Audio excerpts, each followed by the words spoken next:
Only in the Philippines. SSS, sarili mong pera, pinapautang sa'yo.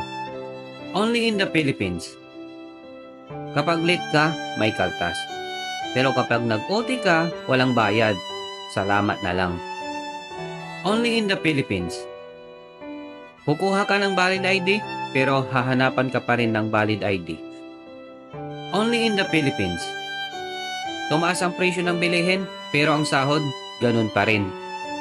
Only in the Philippines. Kapag naghulog ka ng pera, walang kuskus balungos. Pero kapag nag-claim ka, maraming requirements ang hihingin. Only in the Philippines. First job mo, hahanapan ka pa rin ng 3 years work experience. Only in the Philippines. Hiring ng waiter, pero graduate ka muna ng 4 years course. At dapat, with pleasing personality ka pa. Ikaw, ano ang karanasan?